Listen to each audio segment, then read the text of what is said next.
Bonjour à toutes et à tous et bienvenue dans cette émission. Nous allons voir comment financer sa création d'entreprise. Et pour en parler, on reçoit Cécile Georges, fondatrice de Mininou, et Hicham Bouroui, directeur du réseau Initiative Terre de Vaucluse. Bonjour à tous les deux. Bonjour Simon. Bonjour Simon. Cécile, tu as lancé Mininou en 2020 alors que tu étais déjà à la tête d'une entreprise, Eclisse Partners.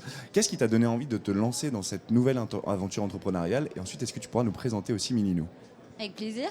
Le lancement de la nouvelle aventure entrepreneuriale est clairement lié à la première. En fait, j'ai puisé des interrogations que je pouvais avoir avec ma première activité sur la maternité en entreprise, qui était plutôt une bonne nouvelle, mais pas forcément une bonne nouvelle globale. On se rend compte qu'il y a pas mal d'entreprises qui sont un peu déstabilisées parce qu'ils n'ont pas d'offre clé en main pour offrir l'environnement favorable et accueillir cette maternité.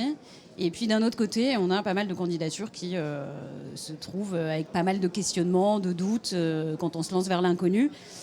Et voilà, on sentait qu'il manquait un accompagnement et d'où est née l'entreprise Mininou, qui aujourd'hui crée le lien entre l'entreprise et sa salariée en maternité, avec un accompagnement qui est double, à la fois sur un aspect santé et également sur un aspect coaching, parentalité, carrière.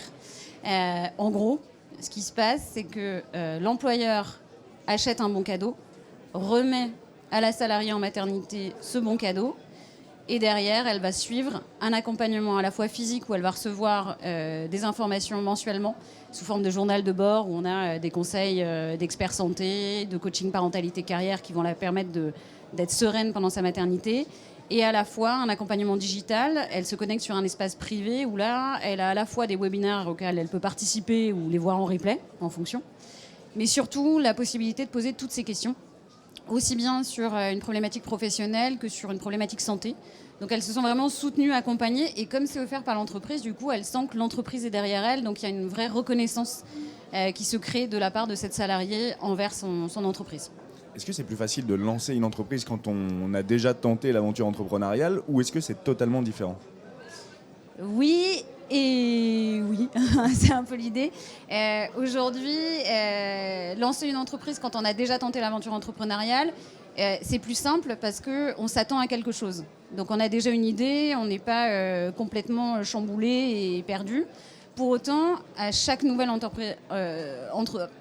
aventure entrepreneuriale, on se retrouve face à de nouvelles dimensions, de nouveaux sujets, de nouvelles attentes, de nouvelles problématiques.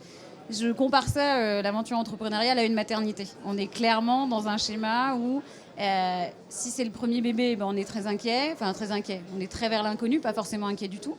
Si c'est le deuxième bébé, on se dit qu'on sait à quoi s'attendre, mais pour autant, ça va être une maternité pleinement différente. Et à quel moment, du coup, dans ton parcours d'entrepreneur, de création d'entreprise, tu te poses la question du financement? Pour ma part, c'était dès le début. Dès le début, je me suis posé cette question puisque ce qu'on proposait, c'était une construction avec des experts santé, des produits physiques à la réception. Donc on avait à la fois besoin de financer la construction du projet en mettant du contenu intéressant, mais également d'avoir du stockage, donc avec un besoin en fonds de roulement qui était plus important. Donc ça a tout de suite été une question. La première aventure entrepreneuriale, non, étant donné que c'était 100% service. Là, on est à la fois sur du service et du produit. Et surtout, c'est pas moi qui fais le service, ce sont des experts santé et des coachs qui ont 15 ans derrière eux, avec une expérience à la fois RH, à la fois entreprise, à la fois périnatalité. Donc c'est des experts qui... Donc un besoin de financement dans ce nouveau projet, comment tu as évalué ces besoins en financement quand on crée sa boîte? À un moment, on se dit, j'ai besoin de combien finalement pour concrétiser ce projet? Je pense que ça, c'est une question qui est extrêmement compliquée et merci de la poser. Aujourd'hui, savoir combien on a besoin, en fait, ça évolue au fil de l'eau, puisque le projet, quand on l'a en tête, va évoluer pendant pas mal de temps avant d'avoir la version finale. Ce qui fait que les premiers besoins financiers, on va avoir un ordre de grandeur, mais réellement, là, c'est clairement Initiative Terre de Vaucluse avec l'incubateur ESS du Grand Avignon qui m'a accompagnée pour établir un business plan sur 3 ans et être capable de savoir en termes d'immobilisation corporelle, incorporelle, les classiques, et à la fois savoir quels allaient être mes besoins et quelles allaient être mes ressources pour qu'on arrive à un bel équilibre au démarrage. Justement, Hicham, comment, toi, avec le réseau Initiative Terre de Vaucluse, comment tu accompagnes ces porteurs de projets qui ont plein de doutes, plein de questionnements sur les financements? Comment tu les aiguilles au quotidien?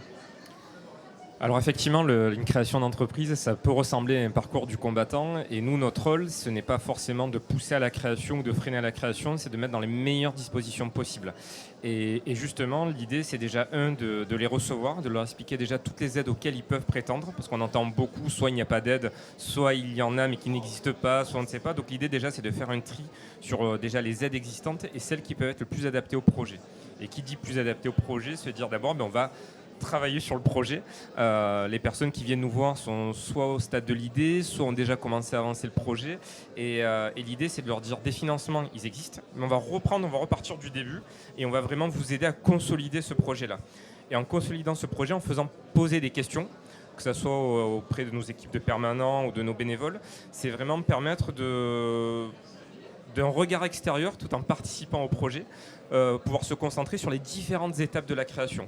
Parce que parfois on va très vite en disant, il y a ceux qui avancent et se disent bon, je vais avancer sans financement et qui en paient les pots cassés, et à l'inverse il y a ceux qui vont parler directement de financement mais qui vont oublier de justement bien analyser leurs besoins.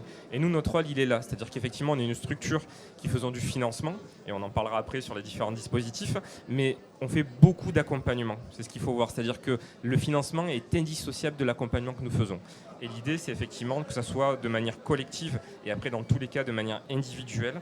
Nous recevons les porteurs de projets et on se concentre sur leurs projets. Justement, en fonction de cet accompagnement que le réseau donne justement à ces porteurs de projets, quel type de financement vous leur proposez ensuite ? Alors, il existe effectivement différents types de financement. Certains que la plateforme gère en direct, souvent voilà, le réseau Initiative et notamment Initiative Terre de Vaucluse, on entend parler de prêt d'honneur, prêt à taux zéro. C'est effectivement un dispositif qui existe depuis de nombreuses années et qui nous permet justement de faire un effet levier auprès des banques. Parce qu'effectivement, notre structure de financement n'est pas là pour concurrencer les banques, ça reste des partenaires, mais on est là pour renforcer les fonds propres du porteur de projet et l'aider justement à le consolider. Donc il y a le prêt d'honneur qui sont des prêts qui peuvent aller, que vous soyez en création, reprise, voire même développement, il faut en parler. On peut intervenir en fonction des territoires, des projets, on peut aller jusqu'à 30 000 € de prêt à taux zéro, sans caution ni garantie personnelle. Ça, c'est vraiment l'une des premières aides que l'on gère en direct. Ensuite, il y a aussi donc, le prêt d'honneur création reprise de BPI France, qui est aussi un dispositif qui vient aussi en renfort pour accompagner effectivement les porteurs de projets. Et il y a aussi le prêt d'honneur solidaire, où là on est plutôt sur un dispositif lié au statut de la personne, c'est-à-dire au moment où elle crée, est-ce qu'elle est demandeur d'emploi, indemnisée, bénéficiaire des minima sociaux. Donc l'avantage qu'il y a, c'est que tous les dispositifs souvent sont mobilisables sur un seul et même dossier. Parce qu'on parlait de parcours du combattant, c'est très administratif pour ne pas rebuter un entrepreneur qui dirait oui, j'ai besoin de financement mais je vais perdre mon temps, ça va être trop compliqué, 15 dossiers à monter. On fait en sorte effectivement avec l'ensemble des partenaires de pouvoir effectivement sur un seul et même dossier pouvoir couvrir l'ensemble des besoins. Et après en fonction de la situation de la personne et de son besoin financier, pré-analyse, on va venir piocher les aides les plus pertinentes que l'on peut mettre en place. Cécile, justement, dans ton cas, c'était quel type de financement que tu as reçu ? Alors moi, je me suis essayée au crowdfunding à un instant T, ça n'a pas spécialement été concluant. La principale raison de cet quasi-échec, soyons clairs, c'est que je m'adressais à un public qui était spécifique. C'est pas la globalité de la population, et d'autant plus, on était sur ce public à un moment T de sa vie. Il fallait qu'on l'attrape à son 3e mois de maternité. C'était un peu compliqué à jouer.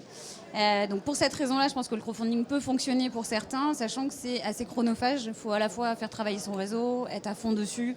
Enfin voilà, au-delà du produit et du service qu'on propose, il y a aussi tout un travail en amont qui doit être fait et pendant le lancement.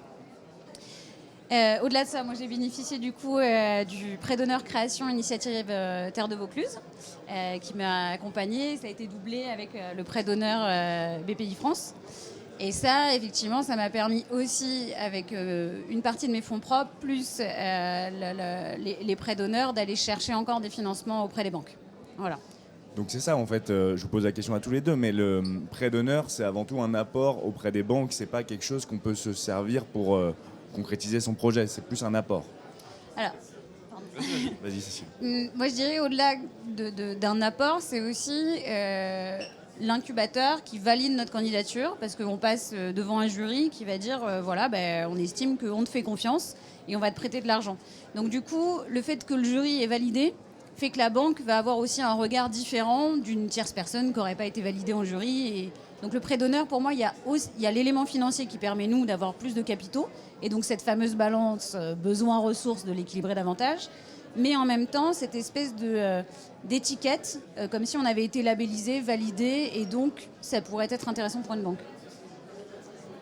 Cécile l'a dit, voilà, le prêt d'honneur vient apporter, labelliser et apporte un regard qui est beaucoup plus large. Effectivement, la banque a un regard financier, ce qui est normal, hein, c'est leur rôle aussi. Nous, notre rôle, c'est justement d'avoir un regard beaucoup plus large qui permet effectivement de mettre le point sur différentes choses avec un comité d'experts.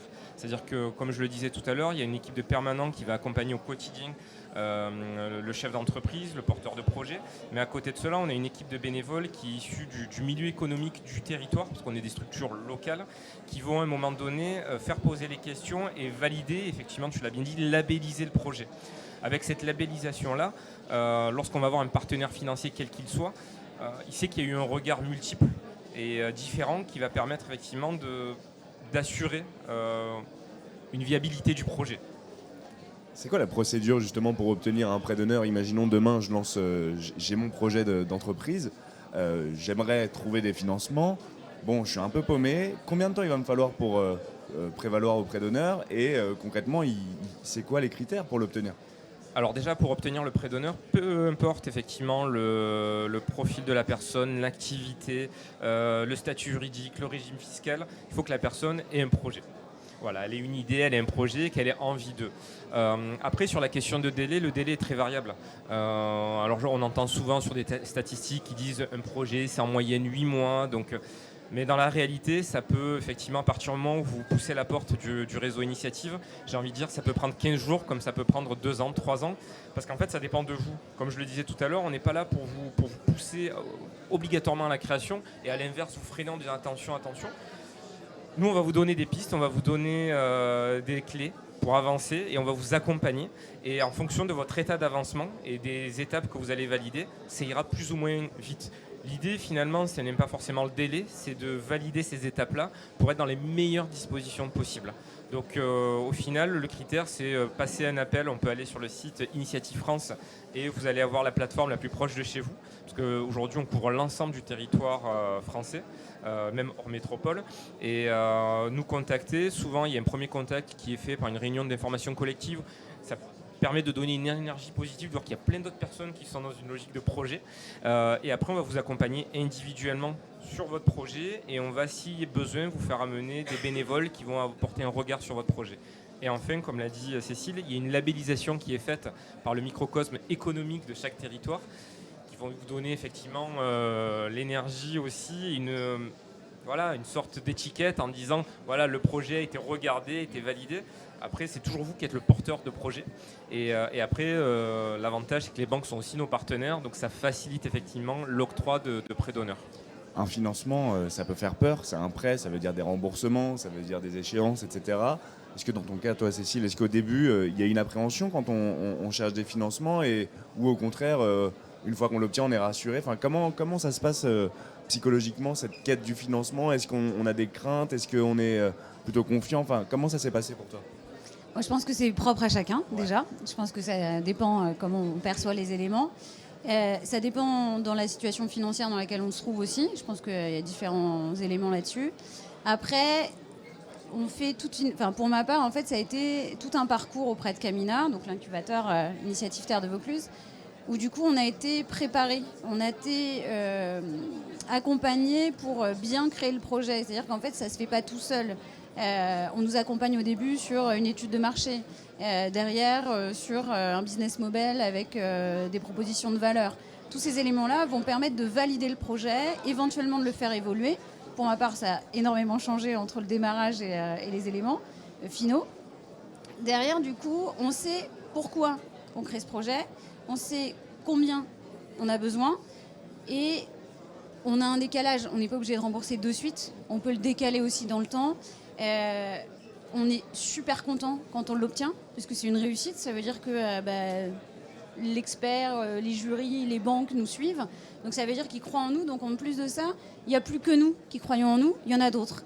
Donc c'est un élément qui est extrêmement rassurant quand on est porteur de projet. On est souvent un peu isolé. le fait de suivre un parcours comme ça permet d'avoir beaucoup de bienveillance, beaucoup d'accompagnement et du coup d'avoir cette fierté de la réussite et moins cette inquiétude de se dire maintenant il va falloir commencer à rembourser, quoi. C'est un peu le schéma. Hicham, on parle beaucoup du financement, mais tu l'as dit et vous l'avez dit tous les deux, c'est aussi de l'accompagnement à travers le réseau Initiative Terre de Vaucluse, Initiative France à l'échelle nationale. C'est quoi concrètement l'accompagnement que vous apportez à ces porteurs de projets, à ces créateurs, à ces entrepreneurs et à quelle étape arrive cet accompagnement ?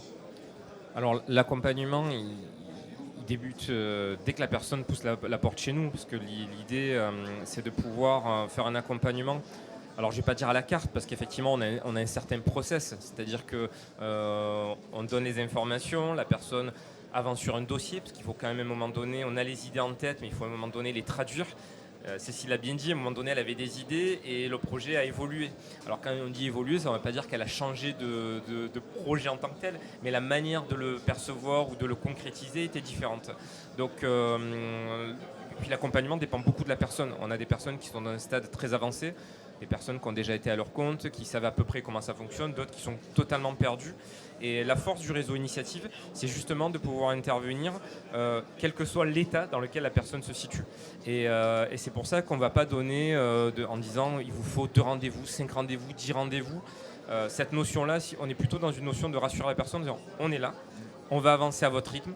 On va essayer de vous aider et l'idée c'est qu'on puisse mettre en place sur du collectif et de l'individuel. L'individuel, ça va être effectivement un permanent qui au quotidien va suivre les dossiers avec des échanges physiques, ça c'est important de se rencontrer, mais aussi des fois téléphoniques, des échanges de mails pour toujours garder le contact et aussi mettre agrémenté avec des accompagnements qui sont collectifs sur des thématiques très précises. Et quand je dis que là c'est à la carte, ça va dépendre vraiment du besoin. Certains, il va falloir plus aller sur l'étude de marché. D'autres, ça va plus être sur un statut juridique parce qu'on hésite. D'autres, ça va être sur la démarche commerciale, la communication. D'autres vont tout prendre, d'autres certains vont être la carte. Et l'idée, c'est un petit peu ça de la force du réseau, c'est de vraiment pouvoir proposer quelque chose qui, malgré avoir un accompagnement, si vous voulez, au sein de la structure, ce qui est très clair avec des étapes, malgré tout, les personnes vont pouvoir venir piocher. L'idée, c'est qu'au final, lorsqu'elles passent devant une commission, le projet est carré, est posé. On a pu voir avec la personne l'ensemble des questions. Voilà, il n'y a pas de questions pièges, mais l'ensemble des choses ont été vues. Et après, elle a les éléments pour pouvoir se présenter. Et ça, c'est important. Cécile, l'accompagnement, est-ce que c'est uniquement quand on cherche des financements ou est-ce que c'est aussi après, une fois qu'on les a obtenus? Est-ce qu'encore aujourd'hui, tu es accompagné par Initiative Terre de Vaucluse? Déjà, je suis là, donc oui, toujours. Complètement. Les financements arrivent une fois que, comme disait Hicham, une fois que le projet est... on peut arriver à se projeter, on peut arriver à le lancer. Tant qu'il est encore sur des détails avec des idées, qu'il n'est pas concret, aller chercher du financement, ça devient un peu une bêtise parce que il va falloir les rembourser, ces financements, donc il faut les utiliser quasiment à l'instant T. Quand on les reçoit, il faut qu'on ait vraiment une idée précise. Donc l'accompagnement, il se fait surtout avant. Une fois qu'on a les financements derrière, on continue d'être accompagné, on continue de bénéficier le réseau, on continue de pouvoir échanger. J'ai encore des échanges relativement réguliers pour savoir comment on peut développer, commercialement auprès de qui on pourrait éventuellement réfléchir. Est-ce que ça pourrait être intéressant de remodéliser le projet en ayant une approche comme ci ou comme celle-là? C'est un petit peu un accompagnement qui va faire qu'on continue de co-construire en permanence notre approche. Je vous pose la question à tous les deux, mais justement, en quoi c'est important cet accompagnement face à la solitude auquel font face les entrepreneurs? Je pense que dans ton cas, est-ce que tu as été confronté à cette solitude-là et en quoi justement l'accompagnement te fait du bien? On y est tous confrontés, je pense, à cette solitude parce que c'est un projet qu'on porte généralement seul. L'idée, elle vient souvent d'une personne, rarement de 2 ou de 3. Après, il peut y avoir des personnes qui viennent se greffer à l'idée, mais c'est différent. On a vraiment une personne qui y croit. Une fois que l'idée est là, on va souvent en parler à droite et à gauche et c'est plutôt bien. Derrière, le réseau Initiative nous permet d'avoir des personnes compétentes, bienveillantes, qui vont nous accompagner. Et au-delà des cours, des formations qui peuvent rassurer, etc., on a surtout des porteurs de projets qui font la même chose que nous. Et eux-mêmes sont confrontés à des difficultés qui peuvent être identiques, qui peuvent être différentes, mais c'est un petit peu... quand on vit la même aventure que quelqu'un, ça rassure de voir qu'on n'est pas les seuls à se retrouver dans cette situation-là et chercher des solutions à plusieurs. Ça a toujours été plus simple. communiquer quand on a des difficultés. C'est aussi comme ça qu'on trouve de temps en temps nous-mêmes nos propres solutions. Mais ça peut être aiguillé par une personne qui va nous poser la bonne question au bon moment et qui va nous sortir de cet isolement. Ouais, clairement, l'accompagnement, c'est vraiment un vrai plus pour la partie rester isolé. Je pense que c'est pas forcément un bon point quand on est entrepreneur.